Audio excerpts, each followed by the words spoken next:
I spent a career trying to convince people to change their way of thinking from the best 2 days of a boater's life is the day you buy it and the day you sell it to Saturday and Sunday. Everything that we did was geared towards getting people out and enjoying boating all the time. Whether you're going to market through dealers, distributors, or some other partner channel, the mediated sale is complex. We call it B2B to X. But the leaders in the industry are the ones who are making it look simple. I'm John Goff. And I'm Kyler Mason, and this is Why You Win, presented by Element 3. Our guest today is Carl Blackwell. Carl's a retired CMO of several organizations and the past president of Discover Boating for almost 10 years. As a leader of trade associations for a lot of his career, he launched campaigns that were designed not just to grow an individual brand, but really were about the whole industry. And over the years, he has seen both the boom times and also economic downturns. And so he has some sharp opinions on what the boating industry can do today to continue to grow. This is a different spot in the funnel that we usually talk to people. You're going to love this one. I hope you enjoy this episode. Carl, we're so glad to have you today. Thanks for joining us. Hey, it's great to be here. Thanks for allowing me the opportunity to kind of dig into the marine industry a little bit more. You've had so many kind of awesome moments in your career, and obviously many, many years as CMO in the marine space and then in other associations and other industries as well. I've just been really looking forward to chatting with you and hearing some of your stories. Yeah, I've got a long career. I really hate to stop and add it up, but it's actually over 40 years now. I had a problem with saying over 30 years, but now I have to say over 40 years. You had a problem with it? Why'd you have a problem with it? Well, I like to be forever young. But now I guess, it's good. You've got these years of wisdom. I got some gray hairs up here or silver or a little bit of both. But no, I got a lot of years and I've just been blessed with a great career path, which I'd be happy to share a little bit about. Yeah, let's talk about the chapters a little bit. I think that'd be some good orientation. So really there's 3 chapters. I kind of put my career in 3 chapters. And the first chapter is I did a lot of multi-unit restaurant marketing. I worked for Baskin-Robbins, district manager, but also did product development there and moved on from there to Little Caesars. And Little Caesars at that time was expanding rapidly, pizza. And I really worked with Inc. 500 type of franchisees. So a whole different level and more sophistication, more entrepreneurial, which was fun to work with.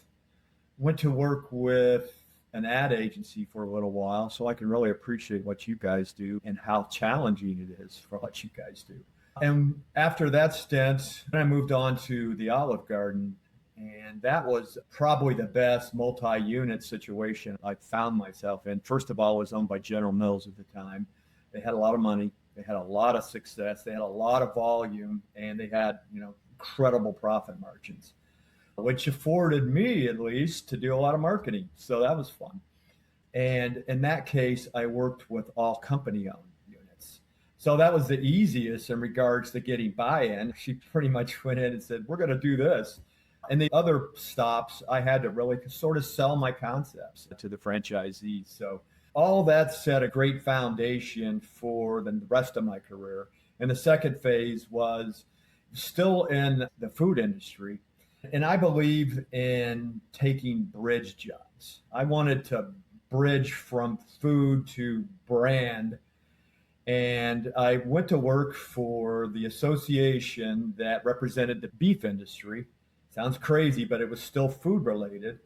And it was our claim to fame was beef that's what's for dinner.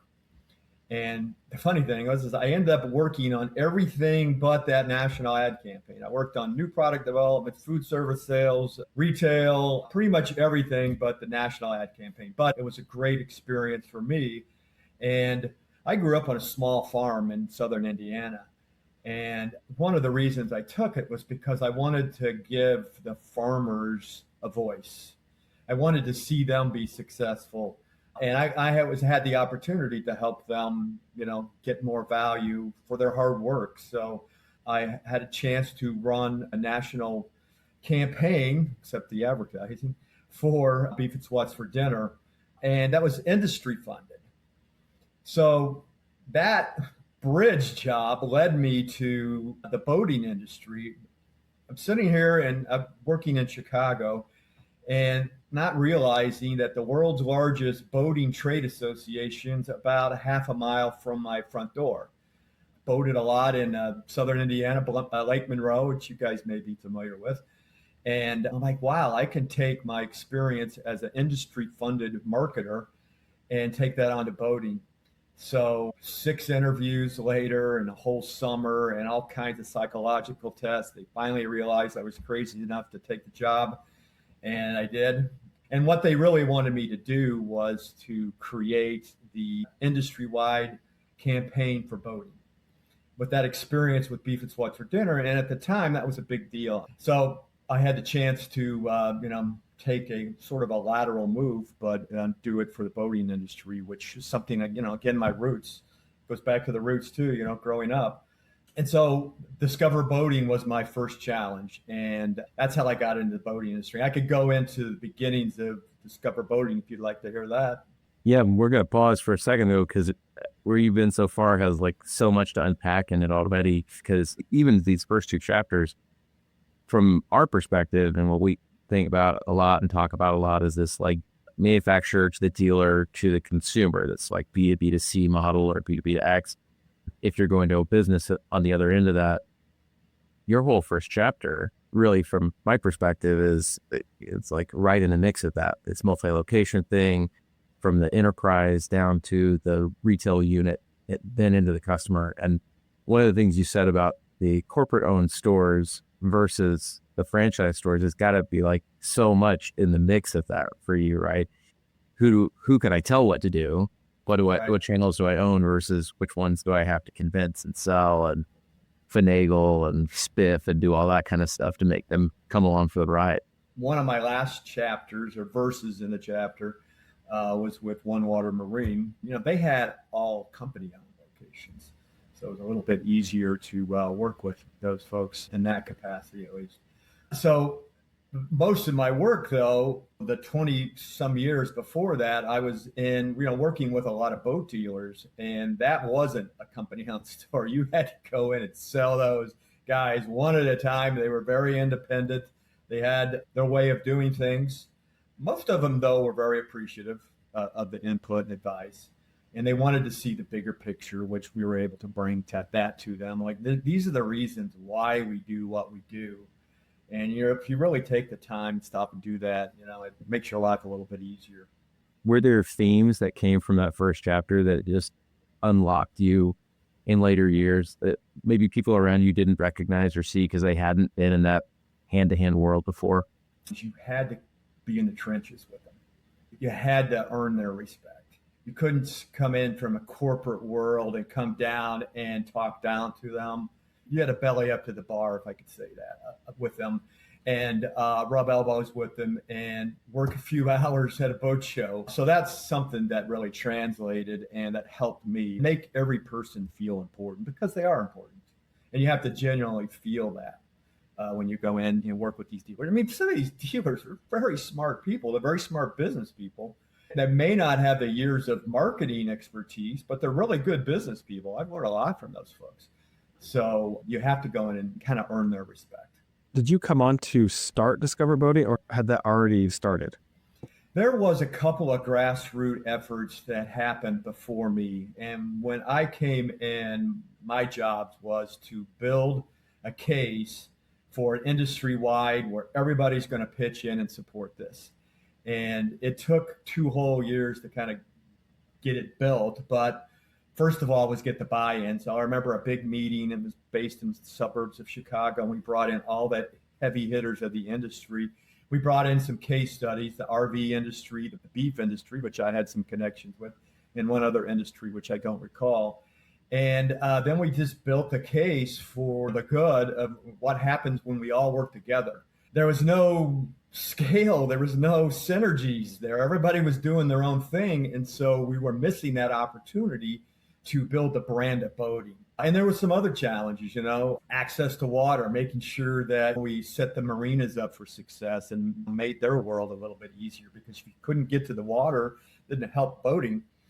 building quality standards. There were no real hardcore standards that everybody bought into from building perspective, and quality is essential.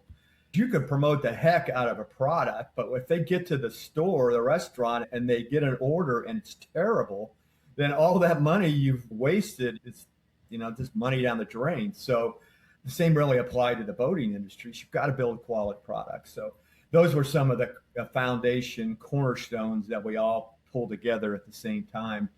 And what was really important, which I was very happy to see, because we did this a lot in the beef industry, is we based everything on the best facts available. So we started out with, okay, all these companies, Brunswick, Yamaha, everybody pitch in their consumer research. And we've got a couple of researchers on our end. We're going to take this and we're going to synthesize it, and we're going to identify what we know and what we don't know. What are the barriers, which is probably the most important, because we don't know what those are, and we don't know how to solve them. And so then once we got all that research in, then we commissioned our own. And it was a fairly extensive research study. It took almost 2 years to complete. And by the end of the day, we had a story on, what we should do in a path. And it was research based. And, the boating industry's got a lot of independent thinkers, which is challenging sometimes. And they all have the answers. But when you go in fact-based, this is no longer Carl's opinion, or at the time my boss, Tom Domerick's, no longer just Tom's opinion. It's research-based, founded in what consumer insights were, and we got buy-in, and we got funding, and we launched a campaign. What were you seeking to understand, like when you started out on the research? What were keeping people from buying a boat? And what were the triggers for a consumer to get them to think more about boating as a lifestyle? We had to break down the barriers. We had to make sure that people knew boating was accessible. Boating was not just for the rich and famous. There's a lot of boating. There's a lot of boats being built that are less than 20 feet or less than 24 feet. I think 70%, maybe it's 71, 72% of all boats are 26 feet and smaller. So a lot of people, when they think of boats, they think of the big yachts or the big sailboats. No, that's not the case. It's all these pontoon boats that are out there, and fishing boats, center console boats, ski boats that are out there on the lakes in small markets, like maybe it's the Lake of the Ozarks in Missouri, or all the lakes in Wisconsin and Minnesota. So it was a matter of opening the eyes to a lot of people that, hey, boating's accessible. It isn't going to cost you a fortune. Now, can't say that it doesn't cost you a lot today. I think that's one of the barriers, and we can get into that later. But, at the time, really, boating was affordable. Was there any of that research that went against the prevailing wisdom in the industry? I mean, I think some of those things you just said are things that you want to educate the public on, about accessibility and convenience and safety and those kinds of things. What did people believe when you were getting that kicked off, that you came back to the OEMs or the dealers and said, that's just not the way it is? Well, a lot of it was research that we did around the first-time boat buyer. A repeat buyer has a lot of those barriers knocked down already. A first-time buyer, who we were trying to attract, those folks had a whole different perspective. The barriers were great. Oh my gosh, how am I going to dock this boat? How am I going to, just, as they will say, park it? So it was the difference of how a first-time buyer thought versus a repeat buyer. So that was probably the biggest thing. And we actually refined that research as we went along. Again, in around 2015, we got in even deeper than that about the differences. And if we wanted to grow the industry, it's just look at that first-time buyer, understand what's in their mind. As marketers, you have to be a psychologist. You have to get inside people's minds. What else did you discover? I mean, you talked about docking or parking, and I mean, I'm assuming maintenance and transportation. Was there an insight in there that you're like, wow, that is not what I expected? It was a lot of the basics. You go into the dealership, talk to the family, don't talk to just the male dominant person. That wife is the veto vote too, or she's the one making the decision. So you got to talk to the family. And we're a very sales oriented industry. And it was more about what can you do for me? Give me that sale. And we really asked people to stop and think about, what were the triggers for them. And so that helped. And, the other things besides the marketing were really important too. I mean, some people, it was all about the standards of boat building. And it was about access to boats because, around that time, getting a marina slip, I know was really tough in the Southeast. And if you couldn't get a place to dock your boat or there weren't enough ramps, boating wasn't going to grow. So there's a lot, to the research. It was 4 or 5 different key foundations. I'm going to ask you one more question from the archives and then we can zoom forward a little bit. But I had a conversation last year with a guy in power sports. He was a large power sports dealer, and they were having a lot of these similar conversations. Now rewind 15 or so years and saying, we've really got to grow the industry. We're facing this decline in the market entirely. And everybody cares about it, but we sort of see these large manufacturers and some of them seem to care a little bit less. And the attitude from this particular dealer, and I won't say that this is true or not, but his perception was these guys are saying, as long as I get mine, I don't care what else is happening to everybody else. That felt really short-sighted to him. Were there holdouts when you were trying to get people to jump in to discover boating? You don't have to say who it was, but who did you have to get over the hump? Like, what happened? Yeah, there were a lot of holdouts. There were segments of the industry that still don't contribute to the industry, which is sad. I mean, I sort of see their perspectives. I don't think it'll ever change, but the foundation of the Discover Boating program was built on the backs of dealers, boat manufacturers, and the consumer, really. None of the other segments in the industry participated really of any substance. And, I beat my head up against a wall many years trying to convince marina operators that this was important to them. At that time, they had all the demand they could handle. And also it was built on the back of new boats. Now, new boats to used boat sales, it's about 80-20. And it's been consistent since I've been there, 80% used, 20% new. And this campaign was back on the backs of the new boats. So unfortunately, used boats don't contribute and they certainly benefit more. But how do you do that fair and equitable? That's been an age-old problem. But yeah, there were segments of the industry that didn't want to participate. The gutsy things that the NMMA leadership did at the time was make it mandatory for NMMA membership. You had to contribute to the Grow Boating, Discover Boating campaign. And we lost a few members for that, but we didn't lose many, which was remarkable.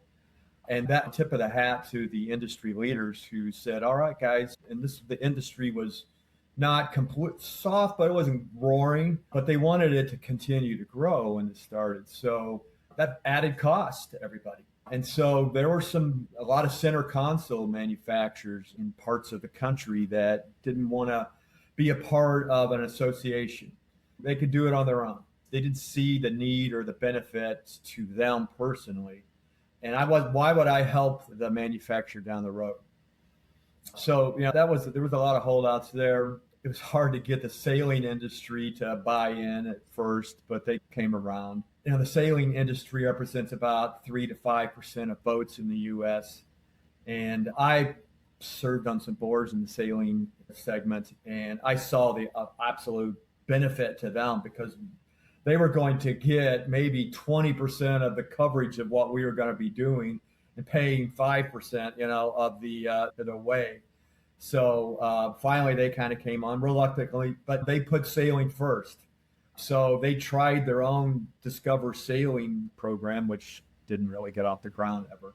So that niche, came along slowly. But most of the niches were all on board. It was pretty cool. Bob Deputy, John Dorton, David Slickers. And David was the president of Tierra Yachts, a big company. You're not selling Tierras to first-time boat buyers. And he was on board, supportive of it, because he knew nobody was just going to come into the market and buy a Tierra. They had to buy 2 or 3 other boats. The same with Grady White. Nobody just walks in and buys a Grady White. Once they get in the marketplace, they start to understand and appreciate the quality of some of these higher end boats, and then they find their way up there. But if you don't start small, if you don't get them in the funnel, you're not going to get them up to the top.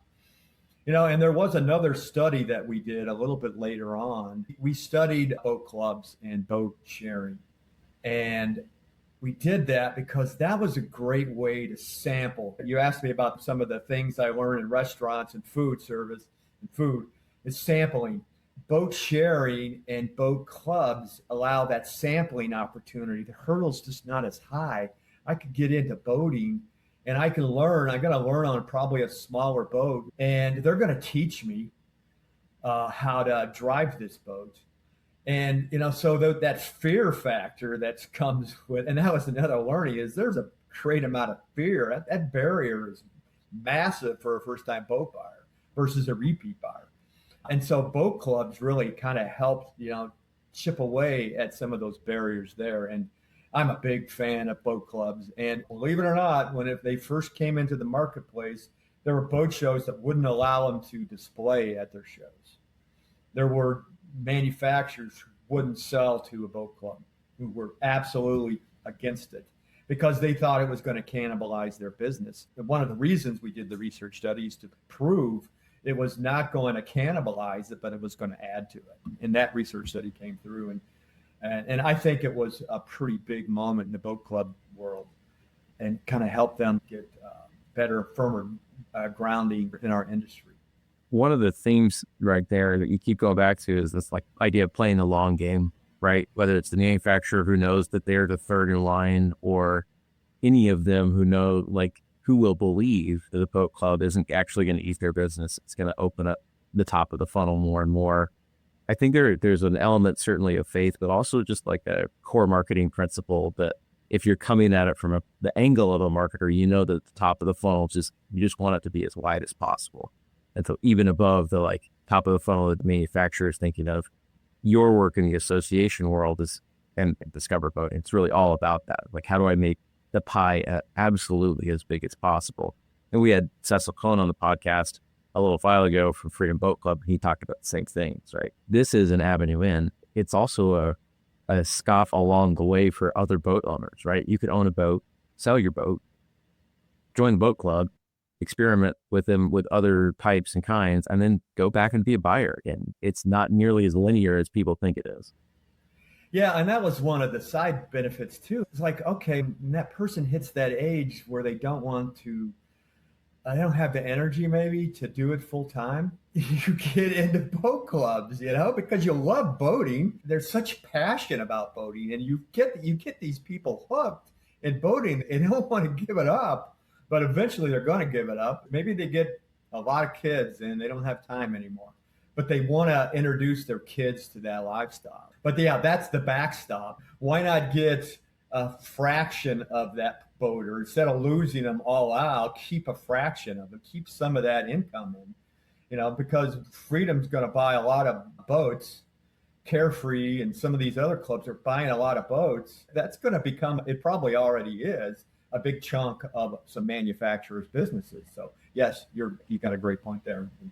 Cecil did as well. Tell us about some of your favorite campaigns, throughout your time, and kind of where they started and the results of it. I'd love to hear about some of that. I had a chance to work in a career that was also a passion of mine. And I got to bring it to life, not only on a brand level, but on an industry-wide level. A lot of responsibility came with that as well. And there was some politics involved. You got to show my boat, or you got to show my boat. At some of the commercials, you could see we splashed in a lot of different types of boats because it was really kind of a political checklist we had to go through. But, some of the first works that we did, we shot a short movie. It's about 3.5 minutes called A Good Run. That was such a way for us to get buy-in, not only from consumers, but from our industry, because they knew that boating was passion. And then once you got hooked in it, you were going to stay and you were going to make a lifetime with the memories. So that was a great campaign. But then we also shot some commercials of Dogs Need Weekends Too. People love their pets.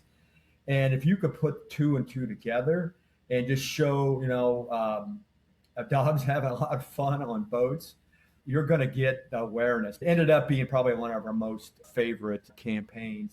We had some celebrity dogs in that spot, which was a lot of fun to film. You got to pause on celebrity dogs. Oh, yeah, sure. Who's a celebrity dog? A celebrity dog. The dog really didn't have a name. I could just tell you by the scenes. If you remember Pirates of the Caribbean, Jack Sparrow is locked in a jail cell, and he signals to the dog to get the keys and to bring him in, and so he gets unlocked. Well, that dog was part of our commercial. What are like the talent fees for like famous dogs? You know what? They weren't that high. They were cheap. They didn't have their own set to worry about. With a dog, we just threw a couple of sticks at them. They were fun to be around. Welcome to the Water was a campaign that we started right after the Great Recession. Because when the Great Recession hit, obviously we did everything we could just to keep the lights on. The Discover Boating campaign pretty much shut down, but we kept the website running, and we kept this crazy new thing open that happened back around 2008, 2009, 2010. It's called Facebook. And we got in there with Facebook pretty much when they just started to advertise a lot. And I'll be darned if our $1 million ad budget, the smallest we had back then since we started, won an Addy Award, or Effie Award, Gold Effie Award for the most efficient ad campaign in the country. This is our invitation to boaters or to non-boaters. Come on out in the water, you're welcome here. And that was a great fun, probably a fairly inexpensive production, but it was an energizer. And I did that to energize the industry, give them faith that we could pull it together as an industry as much as it was to the consumer. Our budgets got tighter and tighter. We had to go a little bit more to digital. We were one of the first in our world to test connected TV, which actually connected TV sets to your online activity, which was very effective to reach new people and very cost effective. And we really like to be innovative in our advertising, be one of the first, because we had the budget to try that. And if we failed at it, then the boating industry didn't need to have to go down that path. But we didn't fail at that stuff. And then we also went in, probably the first one to get into influencer marketing. And our first series was with Jake Owen. You may have heard of Jake, country music singer who was a very avid wakeboarder. And he invited us into his home and really was our spokesperson for the year, did a media tour with us. And we sponsored his concert tour and were able to, spread the word of boating through his concerts all across the country. Country music and boating just kind of go hand in glove. And he was a great ambassador. Did you have like activations at his concert tour? We did. It was a little challenging because who got to do that and who didn't. So we would bring boats, and there were salespeople that had a chance to sell the boat. Unfortunately, we didn't get a ton of pickup on that because people go to the concert and drink some beers and have a great time. So the window was pretty short for a dealer to introduce people, but we had them on display. Question for you. There's a saying out there, like the best day of a boater's life is when you buy it and when you sell it. And that's pretty common saying. Have you guys had a concept or a campaign that you've done research on to try to fight against that? I mean, that was my motto, my whole career. I spent a career trying to convince people to change their way of thinking from the best 2 days of a boater's life is the day you buy it and the day you sell it to Saturday and Sunday. And so I'm not sure we probably put that in some messaging in our social media. I don't think we had a whole campaign go around it necessarily. But really everything that we did was geared towards getting people out and enjoying boating all the time. We had some research going back to being grounded in research is if a boater didn't boat 12 times a year, he was more apt to get out of boating. So we needed to keep boaters into boating as well. And, manufacturers did a great job. They really took the lead on that. The dealers took the lead on that. But you got to keep people boating. So But yes, every Saturday and Sunday was a motto. And, I still believe that, at the best 2 days of the boater's life. I'll still say it to friends that ask. Because when they ask me when I sold my boat, well, was that the second best day of your life? I said, no, I'm not done. So, There's a campaign in there. You got to have the guts to do it. yeah, well, you guys could do it. I've got to find somebody to willing to pay for it. That's right. Well, you're a good fundraiser, so maybe we bring you along. Happy to get back in the club there. Yeah, gonna have to unretire again. We'll drag you back in. When you were talking about agency life, your 2 years in agency side, I was just thinking, I just call those dog years, man. You can learn anything in 2 years in an agency. Holy cow. Boy, I learned a lot. It was fun. I really enjoyed my time there. And you had to sell yourself. You had to think on your feet. I took acting classes and I took improv classes to make myself better in the agency world because I had to think on my feet. You guys have to do that every day because you're going to get questions. You don't know where they're coming from. And so you have to think on your feet. And it was fun too. And it kept the creative juices going. So what was your role in the agency? I was an account director. And I had some very veteran creative teams. And this is where my psychology came in. I had to manage these guys to focus on the challenge at hand and not get so big picture out there that I could never get what they wanted to do executed. So I had to convince it was their idea. Ideas I had to convince it was theirs. And I'm like, all right, now take this and make magic with it. And they did a great job at that. That's cool. I love that you took improv classes to tune up a little bit. I would be terrible at that. Well, I'm sure I was terrible. You get good after a while. It's actually, you get less nervous. Public speaking's a big deal for, people in your world and, marketing world. If you really can't carry the conversation, if you come off sounding nervous, that's not good. And especially as a leader too, you've got to build confidence in your followers. So those two were great skills. That and a Dale Carnegie class. I don't even know if he exists still today, but. Oh yeah. His books are right back here. Brown stuff behind Kyle. Yeah. Great. I mean, what a practical way to teach people how to connect to people. Name association. Now, I still use that skills today to remember people's names. I mean, those are marketing skills as much as they're people skills, right? Yeah. I want to talk about the affordability again. You put a pin in that earlier. Yeah, I mean, I definitely think there's some challenges there. I think that's a major headwind I have some ideas and thoughts on how to address that, certainly. You said earlier that you wanted to get back to affordability. Tell us, what ideas do you have? Well, affordability is, in my opinion, and it has been forever, I think. I'm sure it was back when I started in 2003, and I'm sure it was a problem back way when boating first started. Affordability's been a challenge.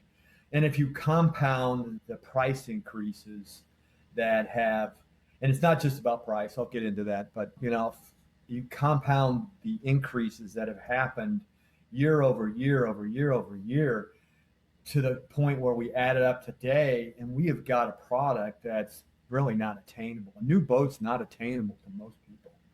My boat, I bought it used back in 2018. Just to give you an example, it cost me around $180,000. And today that boat would probably run me $700,000, $800,000, the same boat. Yeah, I mean, I'm not going to buy that boat. I can't. And so that's a headwind that the industry's got to come to grips with. And there's a couple of ways to tackle that. It's value, right? I mean, value is important. And if you can build enough value in that $800,000 boat where a lot of people are going to buy it, that's great. God bless you. But the boating industry also has this challenge. Another headwind is scale.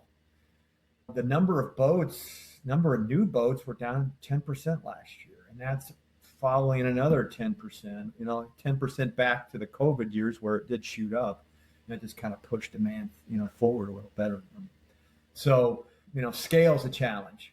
So, and innovation is one of the solutions to value. How you're going to innovate to get people to really want to buy that boat.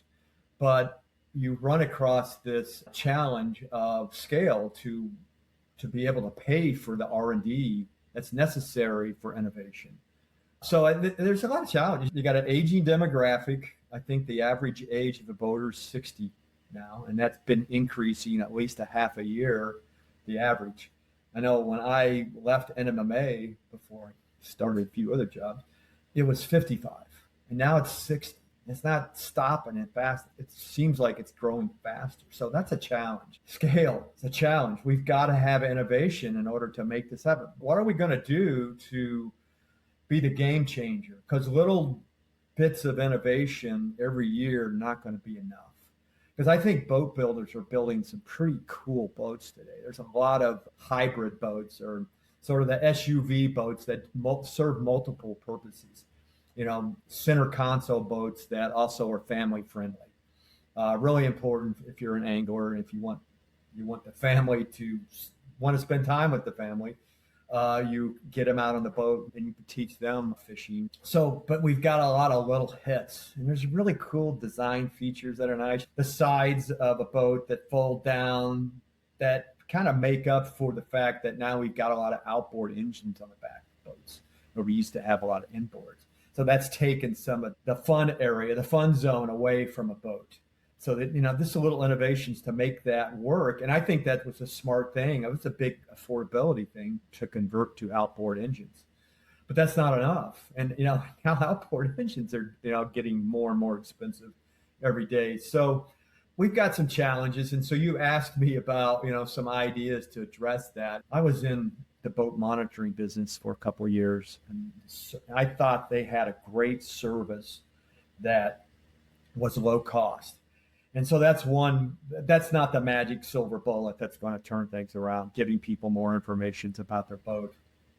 But one of the services they offered were, if you were on the water and your boat broke down and you didn't have that friend with a boat to call, you could call up one of their mechanics, and they could kind of walk you through steps to kind of help you, get back up and running.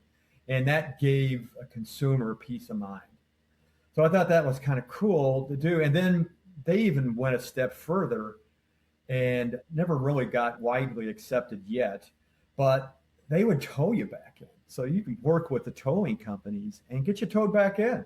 So, one service, one stop, and a boat manufacturer or dealership could do something along these lines. We've said this already, boat clubs.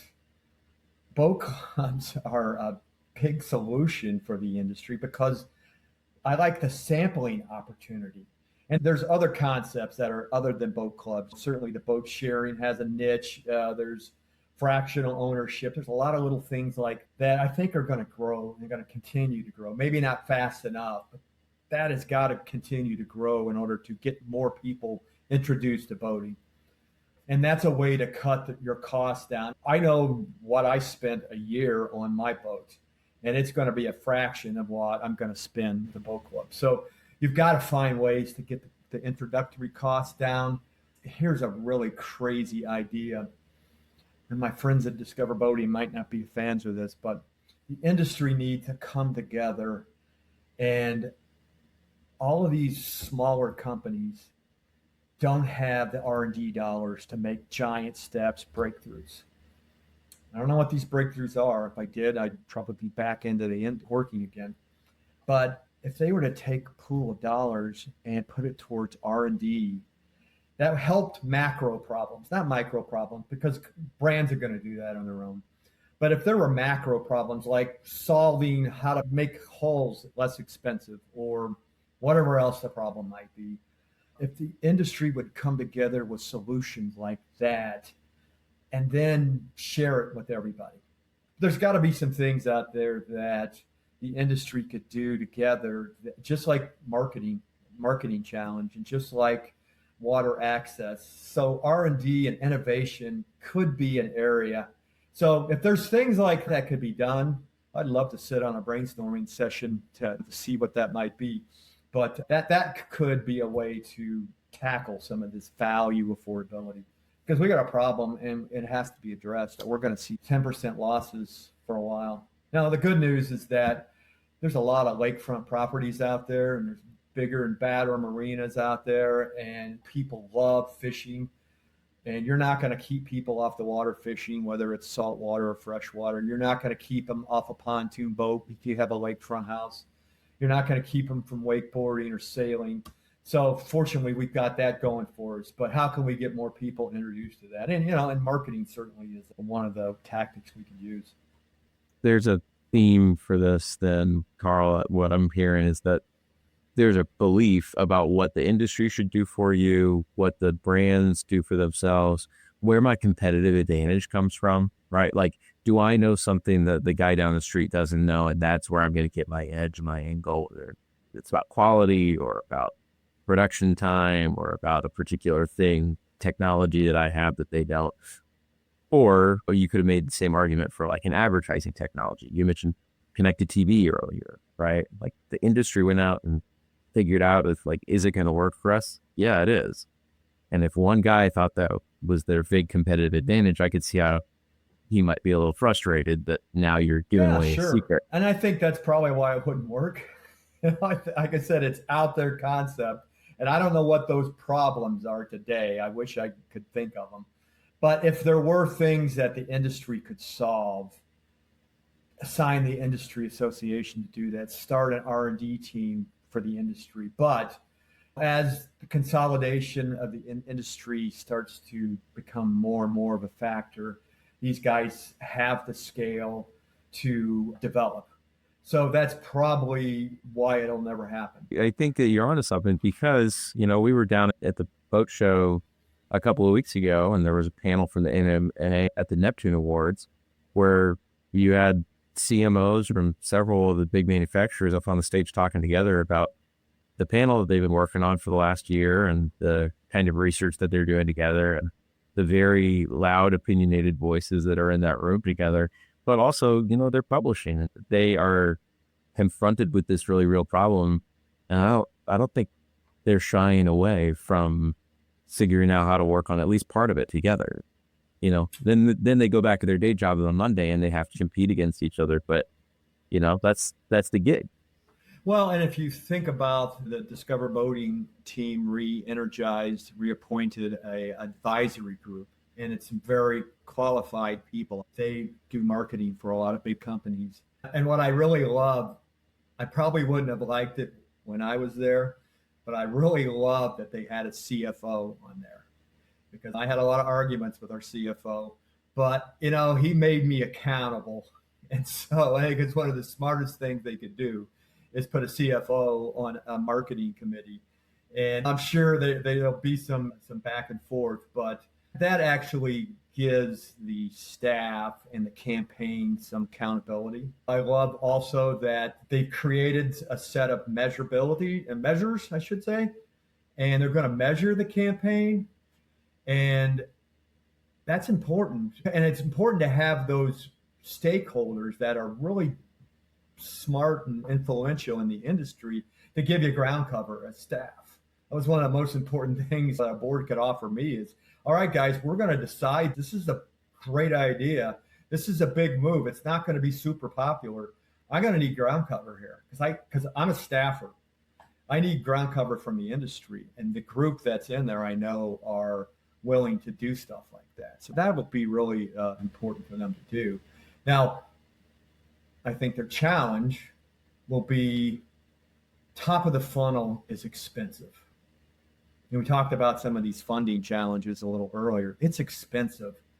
And that's why the measures are so important. Can that budget, once you take out overhead, staff, agency fees, some of their boat show marketing expenses, some of the research costs they do, there's a lot of things they have to cover. And then what's left is that what I call the working media. And that working media has to be big enough pool of money to make a difference. So they got the work out for them. I'm confident in them. But in the marketing world, to change consumer behavior on a macro level, we're talking about reaching a lot of people, and getting them to go from up here to closer to that funnel where the brands will take over and the dealers will take over the owner experience, which is, great. And that's what happens. But this is expensive. So I would love the industry to join forces, the whole industry to join forces to help solve that problem. They haven't so far, but I commend the manufacturers and dealers for hanging in there and doing the best they can. That was some good punctuation right there. Yeah, that was awesome. You weren't expecting it. I think you just did it though. You nailed it. Way to land the plane. Way to park the boat. Way to park the boat. It's that acting class, guys. Yeah, send me the link, man. Carl, this has been awesome. Thank you so much. Yeah, thanks for joining us. This is fun combo. My pleasure. It's fun to do, guys. Happy to help anytime. I love the industry. You can't get the industry out of you. That's why I can't seem to retire. Thanks, man. This is great. Why You Win is presented by Element 3, a marketing firm focused on modernizing go-to-market strategies for manufacturers that sell through complex distribution channels. We help leaders solve problems across demand generation, sales channel support, and brand development. If you'd like more from myself or John, connect with us on LinkedIn. And for more from Element 3, visit element3.com. That's elementthree.com.